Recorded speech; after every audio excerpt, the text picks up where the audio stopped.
Buenas tardes a todos. Buenas tardes. Muchas gracias, Pilar, por la presentación.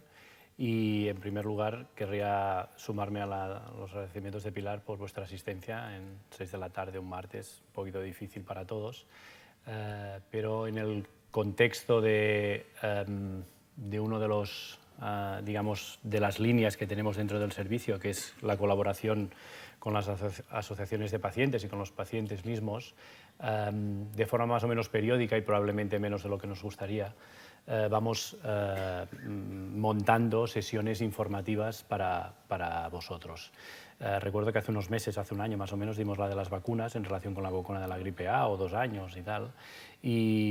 Y en fin, y en este tema que ha suscitado, como decía Pilar, bastante interés al respecto, creímos que bueno, era útil para todos los pacientes pues, dar un poquito una sesión informativa sobre esto del belimumab, que tanto le costaba a Pilar pronunciarlo.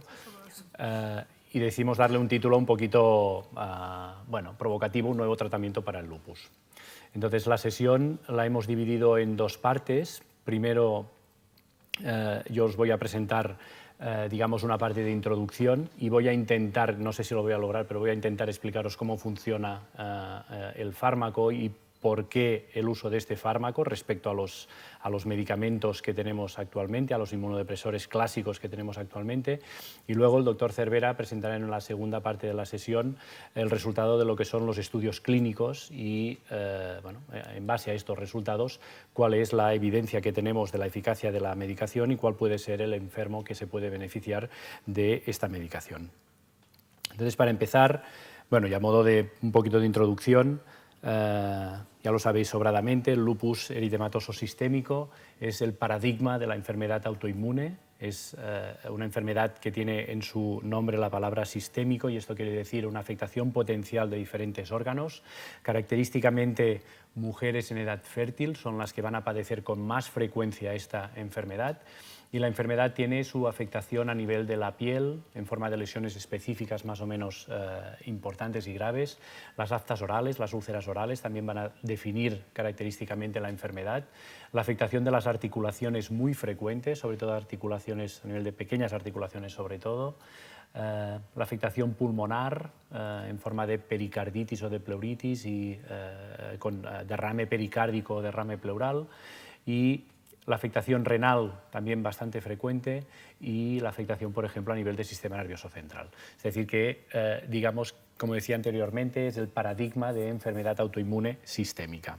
Además, hoy sabemos bastantes cosas de la enfermedad, no solo a nivel, digamos, de manifestaciones clínicas, sino a nivel de las causas que la producen. Pero como podéis ver en este esquema, las causas no es una sola, por si no sería muy fácil y probablemente muchos de los problemas que nos encontramos hoy en día en el manejo y diagnóstico de los pacientes no lo tendríamos. Sobre un paciente que probablemente está genéticamente predeterminado actúan diferentes factores. Factores probablemente inmunológicos, ya veremos ahora a continuación cómo algunos de los mecanismos que se producen en personas normales ante la agresión, por ejemplo, de algunos agentes microbianos están alterados y esto va a dar lugar a la producción de anticuerpos que definen a la enfermedad y producen las manifestaciones clínicas. También factores ambientales como puede ser la radiación ultravioleta o como puede ser, por ejemplo, algún cuadro infeccioso. Y no es raro encontrar en la consulta pacientes que manifiestan o empiezan a manifestar diferente clínica y se acaba diagnosticando la enfermedad después de un cuadro infeccioso. Y finalmente, los agentes hormonales. Hemos dicho que la enfermedad se produce en mujeres en edad fértil y es evidente, por tanto, que existe un factor hormonal muy importante. Por cada 9-10 mujeres, solo un varón va a padecer la enfermedad. Con respecto a la genética, comentar que no existe solo una mutación que sea demostrado que puede dar lugar a la enfermedad, sino que probablemente es el conjunto de una serie de mutaciones que hacen que ese paciente tenga más números de desarrollar la enfermedad cuando algún otro de los factores incide sobre él. Otra de las diapositivas que nos gusta enseñar es las curvas de supervivencia a lo largo de los últimos 50 años. Fíjense que esto es una curva de supervivencia del año 1960, tampoco hace tanto de esto, unos 50 años aproximadamente. Y fíjense que en aquel momento el tener lupus era realmente muy grave. Si tienen en cuenta que a los 5 años del diagnóstico de la enfermedad, un 60% de los pacientes habían fallecido y a los 10 años de la enfermedad aproximadamente un 35% de los enfermos habían fallecido. Realmente la supervivencia en los últimos 50 años ha mejorado de manera espectacular, de manera notable, y estos son los datos de supervivencia del proyecto Eurolupus. Es un proyecto que incluye 1000 pacientes con lupus, 1000 pacientes a nivel europeo, de diferentes centros a nivel europeo, seguidos durante 10 años. Y fíjense ustedes que la supervivencia desde el primer año del diagnóstico hasta los 10 años del diagnóstico de la enfermedad supera el 90%. Es decir, afortunadamente hoy en día podemos decir que morirse de lupus es excepcional y que los pacientes con lupus pues, bueno, tienen las mismas causas de muerte que los pacientes que no tienen lupus. Es evidente que existen algunos factores de riesgo que se han de tener en cuenta, pero de supervivencias del 35% a los 5 años hemos pasado a más del 90% a los 10 años del diagnóstico de la enfermedad. ¿Cómo se ha logrado esto? Pues evidentemente porque han mejorado las medidas diagnósticas. Y cuando decimos que han mejorado las medidas diagnósticas nos estamos refiriendo básicamente a que existe mayor cultura entre el entrelistamiento médico, es decir, existen cada vez más médicos, más gente dedicada a esta enfermedad y que por tanto ha mejorado notablemente el diagnóstico de estos enfermos, se piensa más en esta enfermedad y por tanto el tiempo hasta el diagnóstico ha disminuido de manera muy importante, y después porque también ha mejorado el tratamiento inmunosupresor. En los años 60 apenas teníamos los corticoides y en el año 2012 pues, bueno, tenemos un arsenal terapéutico bastante importante a nuestro alcance, que hace que en la mayoría de los casos, afortunadamente, la actividad de la enfermedad se pueda controlar de manera conveniente. Básicamente la mejoría en el tratamiento ha venido dado por la introducción de inmunodepresores. Muchas veces desde el campo del trasplante hemos tenido mayor conocimiento de cómo funcionan estos inmunodepresores y los hemos ido aplicando en el campo de la autoinmunidad y en el campo específicamente del lupus eritematoso sistémico. En segundo lugar, porque somos muy pesados en la consulta externa con los factores de riesgo cardiovascular. Les comentaba que hoy en día es raro que un paciente se muera de actividad de lupus, pero no es tan raro que un paciente pueda tener un infarto agudo de miocardio o pueda tener un ictus, lo cual sí que implica disminución a nivel de su supervivencia o al menos de su calidad de vida. Es muy importante hoy en día que los pacientes con lupus tengan un buen control de los factores de riesgo cardiovascular y nos estamos refiriendo básicamente a no fumar, control de la presión arterial, control del colesterol, control de las cifras de glucemia, del azúcar en sangre, no hacer una vida sedentaria, etcétera, etcétera, etcétera. Y con esto también hemos logrado disminuir de manera muy importante la mortalidad y mejorar la calidad de vida de nuestros pacientes. Y finalmente, seguramente también hemos mejorado la supervivencia porque hemos aprendido a tratar mejor las infecciones con nuevos antibióticos y también con nuevas medidas de protección, como por ejemplo la vacunación en pacientes con lupus y en general con enfermedades autoinmunes sometidos a tratamiento inmunodepresor. Todo ello ha mejorado la supervivencia que, como han visto, durante los últimos 50 años se ha incrementado de manera notable. Muy bien, llegado a este punto, ¿qué retos futuros tenemos en el campo de la autoinmunidad y en el campo del lupus?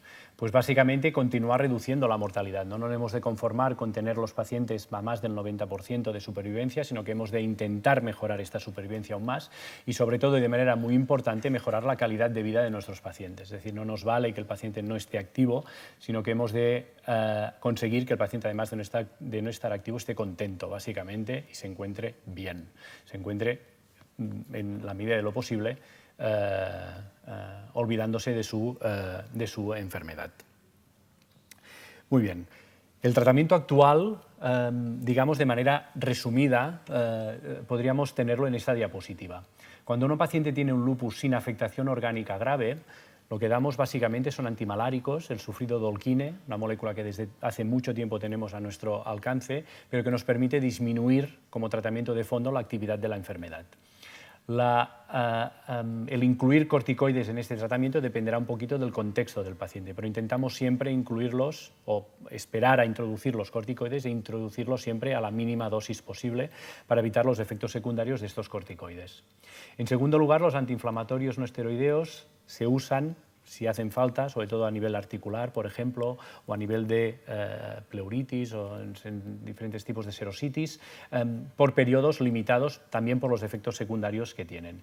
Y finalmente, los inmunodepresores, que pueden ser metrotexate, imurel o azatioprina, el Celcepo, el Mifortic, la ciclofosfamida, se usan básicamente en dos situaciones, o bien en pacientes no respondedores, es decir, que a pesar de antimaláricos y dosis de corticoides más o menos altas, continúan teniendo actividad clínica y por tanto necesitamos de otra línea de tratamiento, o bien en aquellos pacientes que requieren dosis elevadas de corticoides, es decir, no solo en aquel paciente en el que no controlamos la actividad, sino en aquel que necesitamos dosis demasiado altas de corticoides para controlar la actividad, es decir, que muchas veces los usamos, o algunas veces los usamos, como ahorradores de corticoides.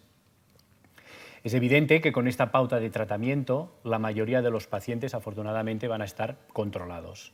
Sin embargo, es evidente también que a pesar de este tratamiento de antimaláricos, de corticoides, del uso esporádico de antiinflamatorios o bien del uso de inmunodepresores, va a haber algunos pacientes que a pesar de todo van a mantener cierto grado de actividad clínica o bien van a mantener o van a presentar algunos efectos secundarios que nos van a hacer cambiar de inmunosupresor o que intoleren algunos inmunosupresores o que a pesar de los inmunosupresores requieran dosis elevadas de corticoides. El tratamiento inmunodepresor clásico, y ahora les aviso que viene la parte más dura de la presentación, hemos aprendido, les he comentado antes, que son medicamentos que la mayoría de las veces se han usado antes en otras áreas de la medicina, básicamente en las áreas de trasplante. En el trasplante, el problema más importante, uno de los problemas importantes que se encuentran los doctores que se dedican al trasplante es evitar precisamente el rechazo. Y para evitar el rechazo se han utilizado los inmunodepresores.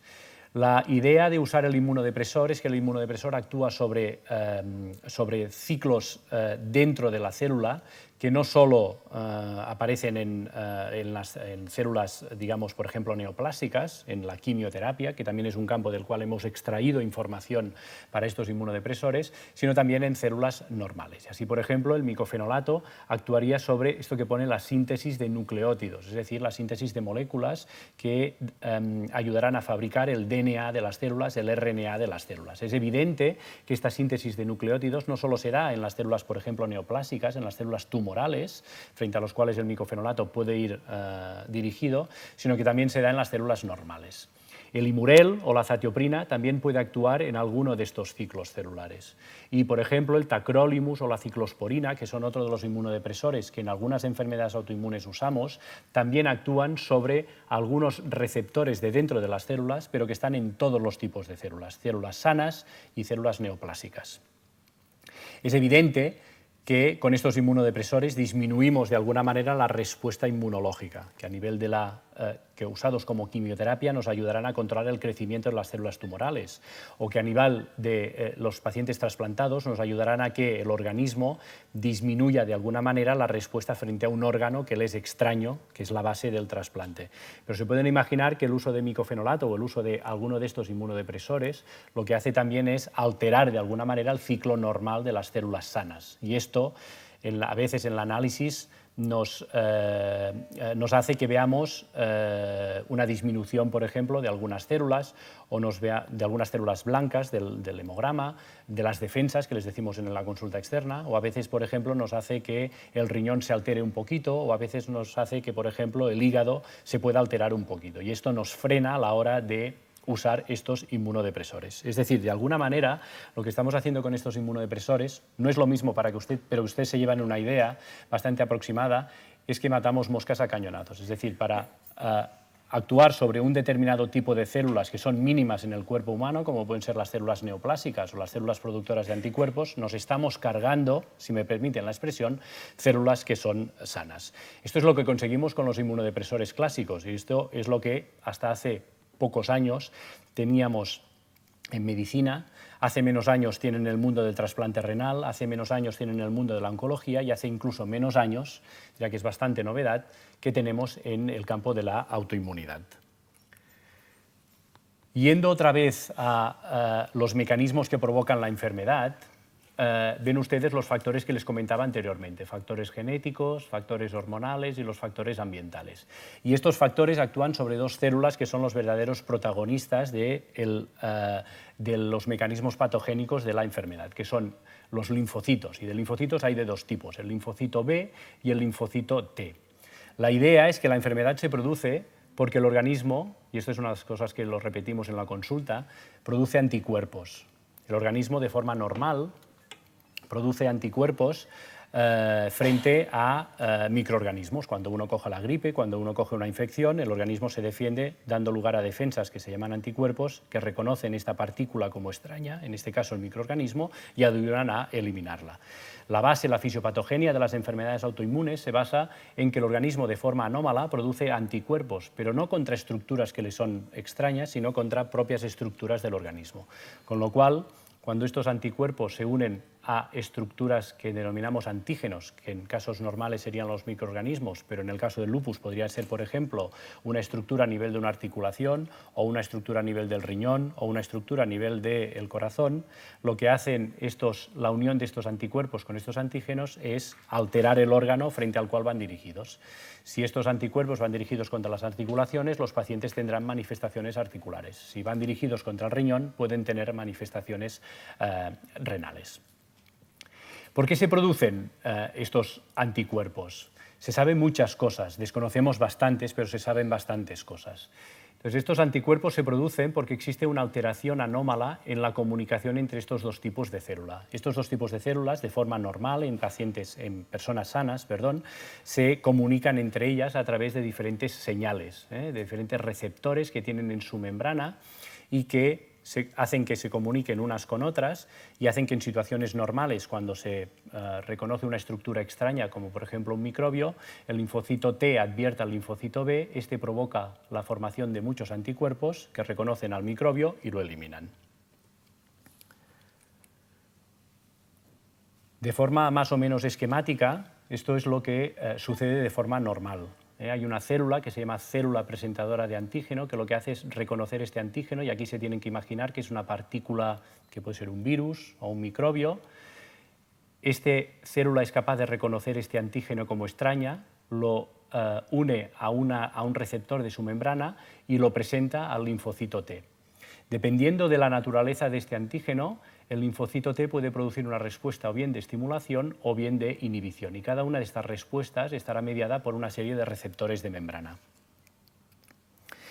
De forma normal, cuando el linfocito T está activado, lo que hace es activar a su compañero el linfocito B. Y el linfocito B, a través de esta activación, otra vez por receptores de membrana y a través de otras moléculas, que son las citocinas, lo que va a hacer va a ser dar la señal a este linfocito B de crear toda esta serie de anticuerpos frente a este antígeno. Estos anticuerpos lo que van a hacer va a ser reconocer al antígeno, a juntarse con él, unirse con él y eliminarlo. Esto es lo que pasaría en situación normal. En situación del lupus, lo que pasa es que alguna de estas señales de comunicación entre el linfocito T y el linfocito B están alteradas, y esto hace que se creen muchos más anticuerpos de los normales frente a antígenos que no son extraños, sino que son propios del organismo. Entonces, es evidente que si nosotros somos capaces de crear anticuerpos o de crear, fármacos contra alguno de estos receptores, vamos a ser mucho más específicos. Es decir, los inmunodepresores clásicos, acuérdense que actuaban dentro de la célula, en reacciones normales que aparecían también en células sanas. Si nosotros somos capaces de determinar y de identificar cuáles son algunas de estas moléculas que intervienen de forma anómala en la comunicación entre el linfocito B y el linfocito T en pacientes con lupus, y somos capaces de diseñar fármacos que van dirigidos contra alguna de estas moléculas, vamos a ser mucho más específicos y nos vamos a ahorrar básicamente efectos secundarios. Y esto es un poquito la base de estas terapias biológicas, dentro de las cuales estaría el belimumab. Por tanto, estas terapias biológicas van a ser más específicas, es decir, no le vamos a dar una pastilla al paciente y que se va a cargar todas las células, y permítame la expresión, sino que vamos a darle una medicación que va a identificar aquel receptor que actúa de manera anómala a nivel de la célula de un paciente con lupus y, por tanto, solo va a actuar a nivel de aquel receptor. Por tanto, podemos mejorar la eficacia y, además, podemos mejorar el perfil de los efectos secundarios. Muy bien, segunda parte de la primera parte. BLyS. BLyS es el acrónimo en inglés del estimulador del linfocito B. Es una molécula que circula por la sangre y que tenemos todos y que se une a 3 receptores. BLyS se une a 3 receptores en el linfocito B. Acuérdense que este linfocito B era uno de los protagonistas principales de la película del lupus. Uniéndose a estos 3 receptores, lo que hace BLyS es aumentar la supervivencia del linfocito B. Acuérdense que el linfocito B en pacientes con lupus era precisamente el encargado de producir los anticuerpos que finalmente van a generar el daño a nivel del riñón, a nivel de la articulación, a nivel del órgano diana. Por tanto, BLyS, uniéndose a estos 3 anticuerpos, lo que va a hacer va a ser perpetuar al linfocito B y, por tanto, hacer que este linfocito B vaya produciendo anticuerpos a lo largo del tiempo. De manera esquemática, BLyS activa a estos linfocitos B. La célula presentadora de antígeno, en este caso puede ser un monocito, lo que daría lugar sería, cuando se pone en contacto con estos antígenos, dar lugar a la producción de esta molécula. Esta molécula se uniría a este linfocito B a través de sus receptores y lo que haría sería aumentar la replicación, es decir, se dividiría este linfocito B, lo activaría y produciría gran cantidad de anticuerpos, que en este caso serían autoanticuerpos. Estos autoanticuerpos lo que harían sería unirse, dependiendo de la naturaleza de estos anticuerpos, se unirían al órgano diana, que pueden ser el riñón, puede ser las articulaciones, puede ser el pericardio, puede ser la piel, y esto dará lugar finalmente a la inflamación de corazón, de pulmón o la afectación del riñón. Por tanto, este sería el fundamento un poquito de la terapia anti-BLyS, es decir, si nosotros somos capaces de actuar sobre esta molécula bloqueándolo, lo que vamos a conseguir va a ser disminuir la supervivencia del linfocito B anómalo que produce los anticuerpos, vamos a poder reducir la producción de anticuerpos y de alguna manera mejoraremos la actividad de la enfermedad e impediremos el efecto de estos anticuerpos y por tanto impediremos el daño a nivel de riñón, corazón, articulaciones, piel, etcétera, etcétera. Existen, además de los esquemas que les he presentado, bastantes evidencias. Ya desde hace tiempo se estaba investigando esta molécula, tanto en modelo animal como en pacientes con lupus. En modelo animal, en ratones sobre todo, en los cuales se ha visto que un aumento de la cantidad de BLyS, de la concentración en la sangre de BLyS, produce enfermedades autoinmunes. Los ratones, además, que son propensos a tener fenómenos de autoinmunidad, presentan niveles de BLyS elevados en sangre. Por ejemplo, hemos dicho que este BLyS, que es el estimulador de los linfocitos B, teniendo en cuenta que estos linfocitos B son fundamentales para el desarrollo de la enfermedad autoinmune. El BLyS, como han visto, es un factor esencial para el desarrollo del linfocito B. Es decir, existen muchas evidencias de que esta molécula puede ser una buena diana terapéutica en pacientes con autoinmunidad y específicamente en pacientes con enfermedades autoinmunes. Dicho de otra manera, esto sería lo que ocurre en pacientes con lupus. Hemos puesto enfermedad autoinmune, pero nos sirve específicamente para pacientes con lupus. Esto es el linfocito B anómalo con sus receptores de membrana. Y en pacientes con lupus existe una gran cantidad de BLyS a nivel de la sangre. Este BLyS lo que hace es unirse a los receptores y lo que hace es aumentar la supervivencia del linfocito B. Este se replica, se va dividiendo y cada nuevo linfocito es capaz de producir nuevos autoanticuerpos y por tanto la respuesta autoinmune de producción de anticuerpos se perpetúa en el tiempo. Si nosotros somos capaces de introducir en el organismo un antagonista, que quiere decir un bloqueante de esta molécula, lo que va a hacer este antagonista va a ser unirse a la molécula de BLyS y fíjense ustedes que al unirse a la molécula de BLyS no se puede unir a su receptor. El linfocito no tiene la señal para replicarse, para dividirse, con lo que al final el linfocito B se muere. Se produce esto a nivel celular recibe el nombre de apoptosis. Y por tanto, si el linfocito B, productor de aquellos autoanticuerpos, se acaba muriendo, disminuye la producción de autoanticuerpos y, desde un punto de vista clínico, disminuye la actividad de la enfermedad. Por tanto, este es el fundamento del uso de belimumab. Belimumab es el nombre que recibe el anticuerpo monoclonal humano dirigido contra BLyS, es decir, esta molécula sería el belimumab, y no es nada más que un anticuerpo de producción totalmente humana dirigido precisamente contra esta molécula que llamamos BLyS. Al unirse a BLyS impide, repito, la unión de BLyS con su receptor en el linfocito B, y este linfocito B, por decirlo de alguna manera, entra en un fenómeno de apoptosis, se muere y disminuye la producción de autoanticuerpos. Por tanto, belimumab inhibe la actividad de este BLyS soluble, que como hemos visto es un factor de supervivencia de los linfocitos B. Por otra parte, estos niveles de BLyS, como hemos visto, están elevados en pacientes con lupus y por tanto la inhibición de la actividad de BLyS lo que produce es una disminución de la supervivencia de estos linfocitos B. Los linfocitos B autorreactivos se refiere a los linfocitos que son capaces de producir estos autoanticuerpos y por tanto lo que hace es disminuir la producción de autoanticuerpos y a nivel clínico lo que se busca es disminuir la actividad de la enfermedad.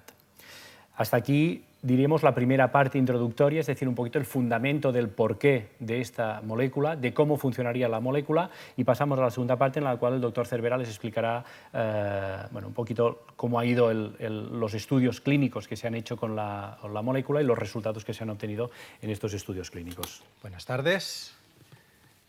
Vamos, por lo tanto, ahora a pasar a las personas, las pruebas, los estudios que se han hecho con personas sanas y con pacientes para ver que todo esto que explicaba el doctor Espinosa y que eran pruebas que se han hecho en el laboratorio, pruebas que se han hecho a veces con ratoncitos de investigación, para ver si todo esto pues, se puede aplicar a personas humanas y a pacientes con lupus o con otras enfermedades autoinmunes. Y esto es muy importante, porque no siempre aquello que se investiga en el laboratorio, que se investiga con sangre, que a veces pues, sabrán que algunos de ustedes, pues, sobre todo si son atendidos en nuestro servicio, les pedimos pues, una muestra de sangre para hacer algunos experimentos, para hacer algunas investigaciones. Pues no siempre aquello que se investiga en el laboratorio luego resulta que es verdad en los casos reales, en las personas con estas enfermedades. Y para ello es preciso hacer una cosa que los médicos llamamos ensayos clínicos, que son estudios en los cuales se prueba el medicamento con personas sanas primero y después con pacientes, para ver si realmente es efectivo ese medicamento. En el caso del lupus, pues lo que tenemos que demostrar es que todas esas manifestaciones clínicas que comentaba el doctor Espinosa al principio y que ustedes conocen muy bien y que pueden afectar a cualquier parte del organismo, pues mejoran con este medicamento o con cualquier otro medicamento de investigación, que mejoran las manifestaciones en la piel, estos enrojecimientos en la piel o los problemas en las articulaciones, los dolores articulares, las artritis o los problemas más graves en el riñón o los problemas más graves en el corazón o en los pulmones. Pero también es muy importante en el caso del lupus que mejoren una serie de cosas que sabemos que son muy importantes para ustedes y que resulta muchas veces difícil de ver, tanto de ver al hacer una revisión médica como al hacer unos análisis. Por ejemplo, es muy típico en el lupus, y sé que este es el problema que probablemente les preocupa más, el cansancio, la fatiga. Eso no se ve. Eso generalmente no se ve ni en la cara ni en los análisis, pero está ahí. Los dolores, la depresión, el mal humor, el no poder continuar con el trabajo, o el tener que tomar muchos corticoides, La cortisona, que es el medicamento más odiado por las personas con lupus. Pero es un medicamento magnífico que ha salvado millones de vidas. Pero es un medicamento que tiene también sus efectos secundarios. Pues si conseguimos algún medicamento que nos haga reducir los corticoides o nos haga evitar los corticoides, pues también será magnífico.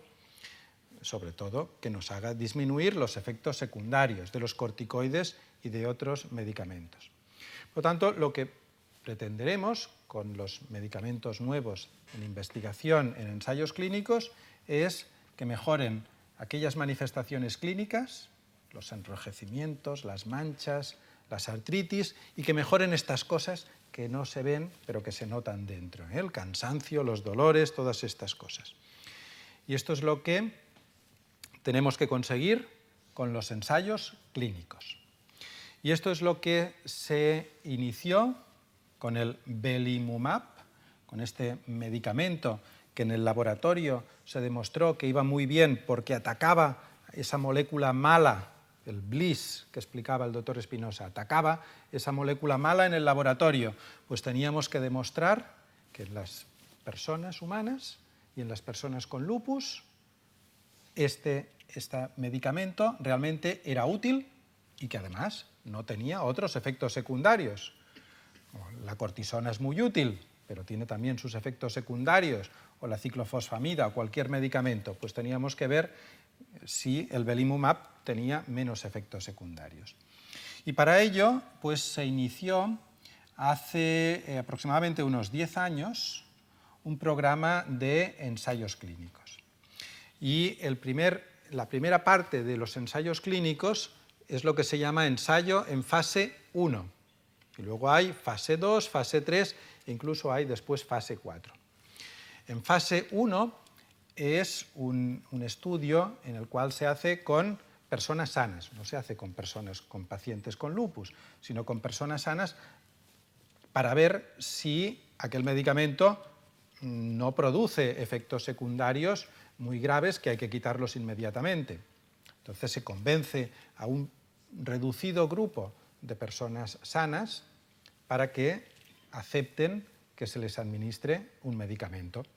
Obviamente primero se ha probado en ratoncitos, se han hecho pruebas de laboratorio y sabemos que no vamos a inyectar un veneno, pero no se ha probado todavía en personas y hay que probarlo en personas. Y esto es el ensayo en fase 1. Se prueba en muy poquitas personas, muy pocos días, 21 días de tratamiento, y se prueba con dosis muy bajitas y luego un poquito más altas y se prueba a ver qué tal va. Bueno, esto se probó, parece que era el año 2000, 2001 y no pasaba nada, no tenía efectos secundarios en aquellas personas sanas, aquellos voluntarios, 70 voluntarios que aceptaron que se les pusiera el medicamento. Y esto pues permitió seguir adelante. Vamos a pasar a la fase 2 de los ensayos. La fase 2 ya es más complicada. La fase 2 ya se hace con personas enfermas, personas en este caso con lupus. Y se tiene que hacer con muchas personas ya, porque con pocas personas a lo mejor no puede verse realmente el efecto de forma adecuada.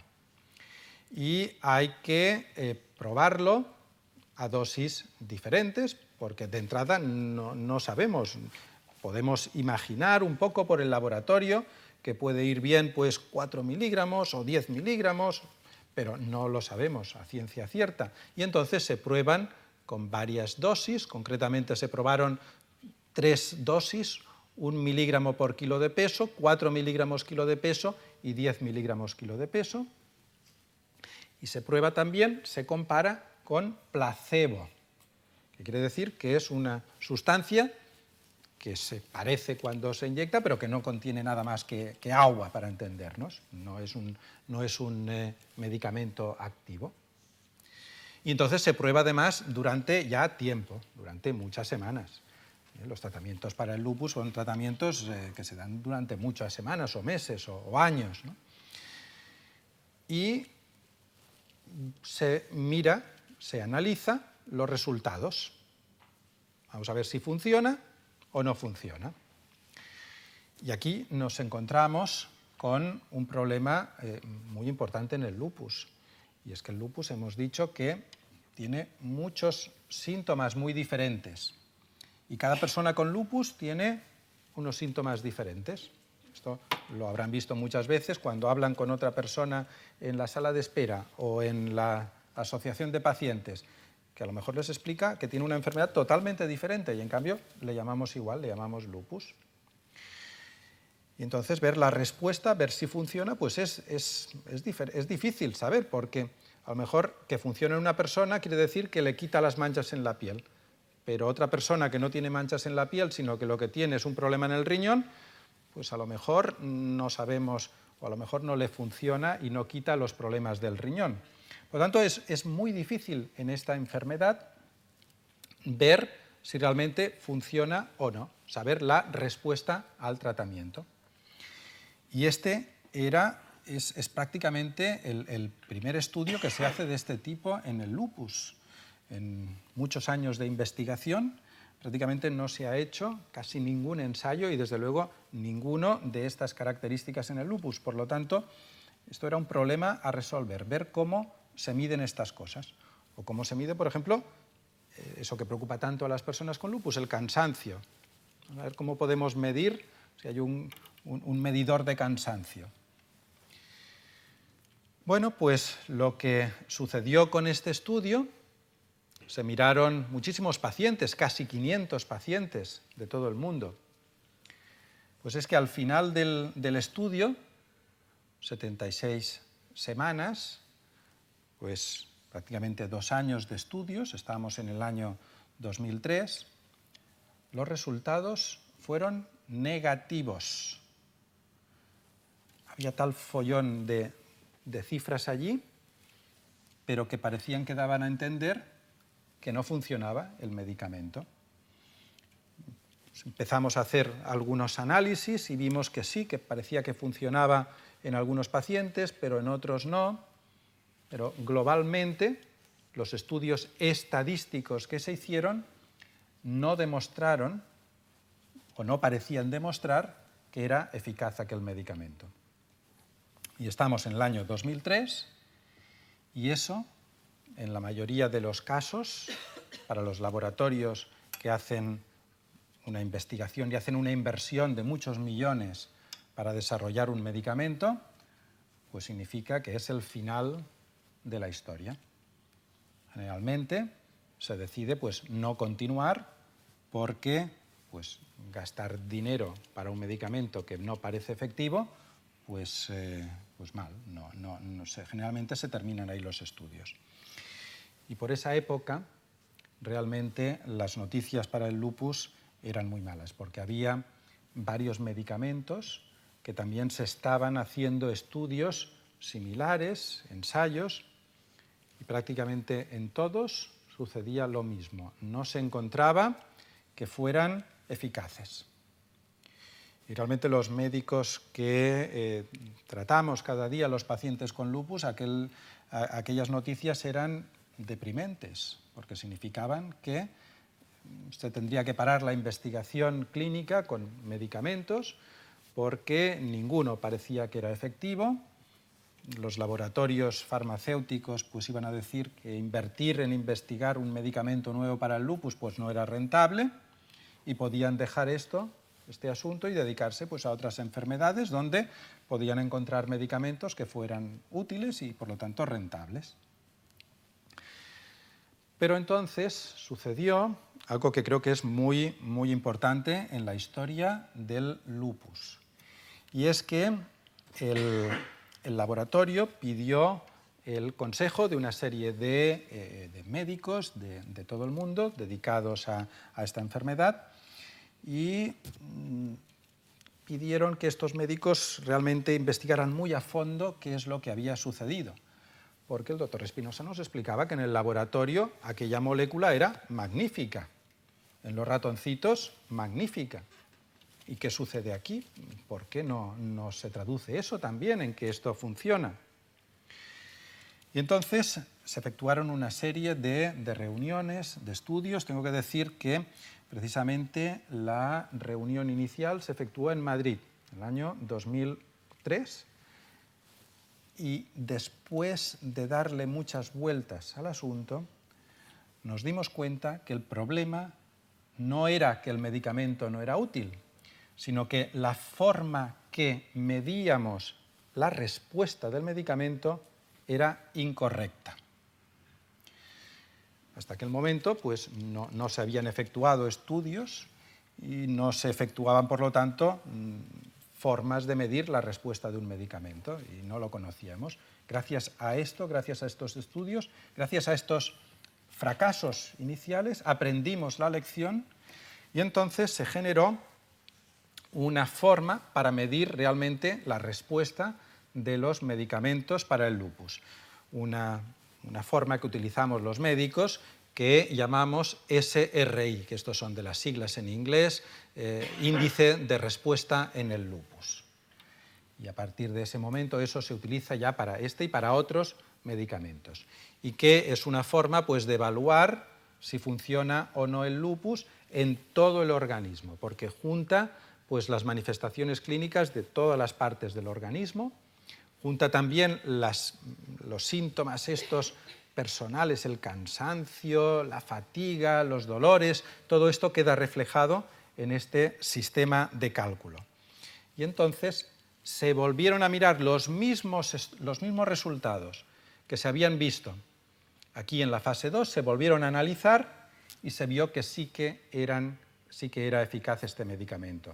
Y la empresa, que en aquel momento era una empresa de Estados Unidos, Human Genome Sciences, decidió invertir y continuar invirtiendo en este medicamento para hacer ensayos en fase 3.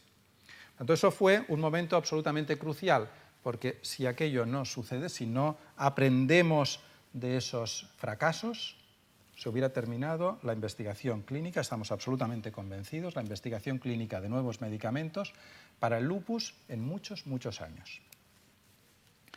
Y entonces se inició, estamos hablando del año 2004-2005, el proyecto de investigación clínica, el ensayo clínico en el lupus más grande jamás creado y que todavía pues, no ha sido superado por otros medicamentos que se están investigando en la actualidad, que es el proyecto BLISS, BLISS 52 y BLISS 76, con casi 1.000 pacientes en cada grupo, por lo tanto casi 1.700 o 1.800 pacientes en total de todo el mundo, estudiándose básicamente dos concentraciones, dos dosis, 1 miligramo kilo de peso o 10 miligramos kilo de peso o placebo, y estudiándolos durante un año o durante prácticamente 2 años en el caso del segundo ensayo.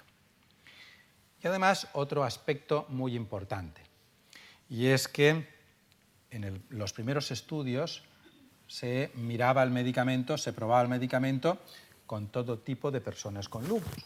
Y ustedes saben muy bien que hay personas con lupus que tienen un lupito, poquita cosa, poco grave, y otras personas con lupus muy activo, mucho más grave. Y probablemente pues, no es lo mismo tratar unas personas con un lupus más leve que unas personas con lupus más grave. Y realmente donde creemos que es necesario un medicamento potente, pues es aquellas personas con una alta actividad de la enfermedad. Y es lo que se probó en estos estudios. Y de nuevo, pues insisto que es un estudio mundial, casi 1.700 pacientes de 31 países, toda Europa, Estados Unidos, Latinoamérica, Asia, Australia, participaron en este proyecto, muchos también de aquí, de Cataluña y de España. Y esto ha sido la gran noticia para el lupus. Estos dos estudios han demostrado que este medicamento es claramente eficaz, sobre todo la dosis de 10 miligramos kilo de peso. Demostró con aquel marcador de respuesta, el SRI, que he presentado anteriormente, demostró que eran claramente eficaces, era claramente eficaz este medicamento. Esto se ve en estos histogramas. Este es uno de los ensayos. Insisto que hay dos ensayos.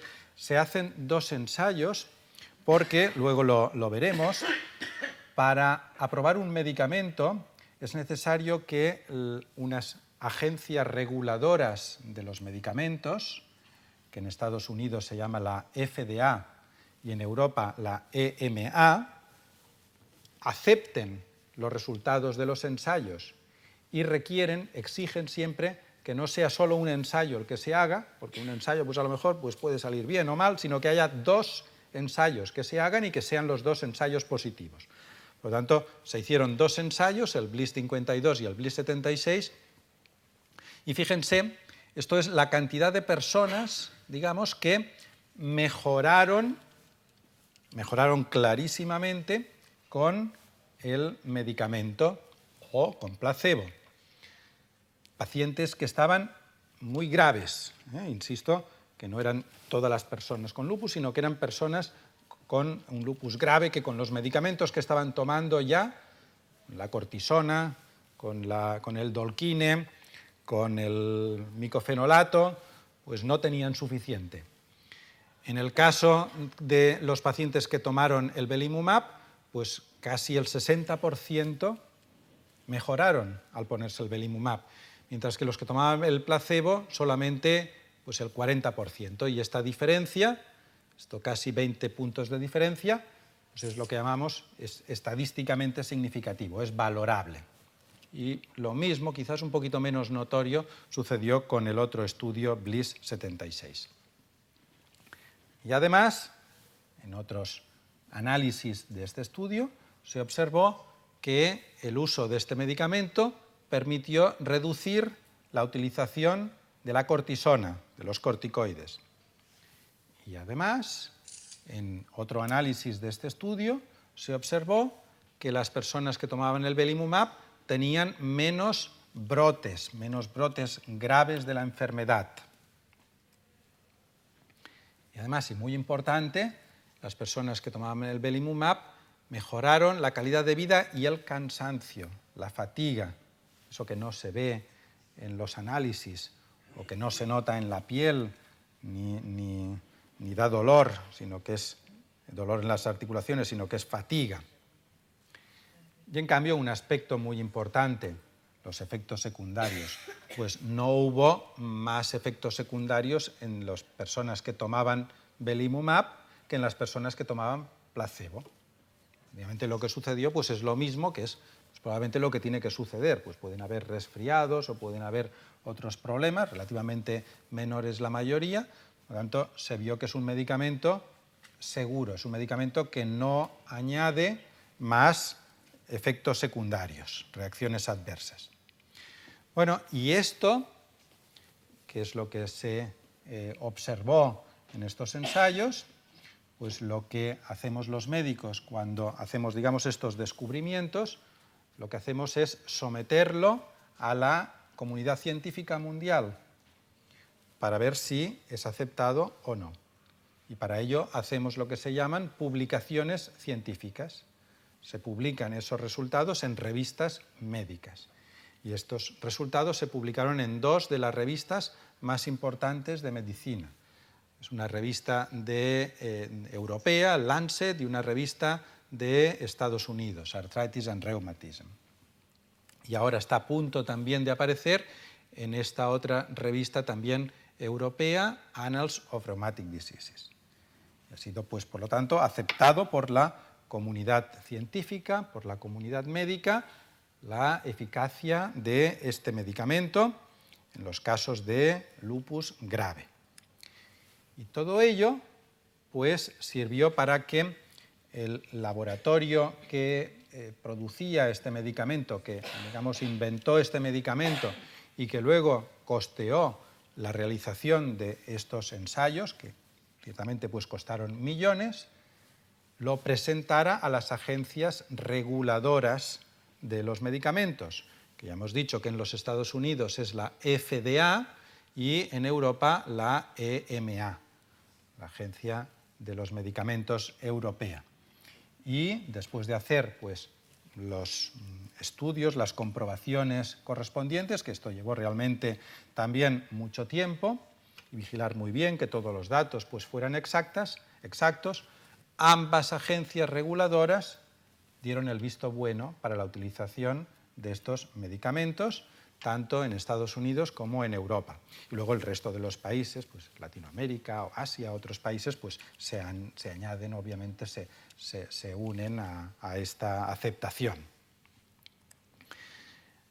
Después, pues las agencias, después de que la agencia europea lo aprueba, las agencias nacionales, en este caso pues la agencia europea y en Cataluña también pues hay una agencia que tiene que evaluar si se acepta o no para su administración, pues han dado también su visto bueno a la administración de este medicamento y pues probablemente conocerán que hace pocos meses, en noviembre del año pasado, pues fue ya dado a conocer que estaba aprobado para su utilización en nuestro país. Pero me gustaría terminar con remarcando muy claramente cuáles son las indicaciones. Cuándo este medicamento se podrá utilizar, cuándo este medicamento realmente puede ser útil.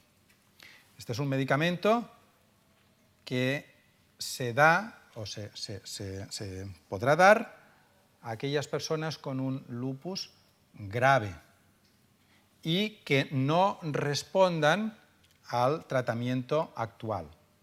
Actualmente tenemos toda una serie de medicamentos, ya lo conocen, que permiten controlar la mayoría de las manifestaciones de las personas con lupus. Pero hay algunos casos en los cuales el lupus es tan grave que no funcionan estos medicamentos. Pues en ese caso, ahora tenemos este nuevo medicamento. El belimumab, que su nombre comercial es Benlysta. Por lo tanto, esto también es muy importante aclarar este concepto. Este no es un medicamento para todas las personas con lupus. Este no es un medicamento que sustituya a los medicamentos actuales de entrada, al Dolquine, a la cortisona o al micofenolato o a los antiinflamatorios o a la aspirina infantil que damos muchas veces. Este medicamento no lo sustituye. Este es un medicamento para las situaciones graves. Cuando estos medicamentos no son suficientes y la situación es muy grave, esta puede ser la ayuda que necesitábamos para ir adelante. Y luego otro aspecto que me gustaría remarcar muy bien para finalizar esta charla. Esto es el primer paso de otros muchos pasos que esperamos ver en los próximos años.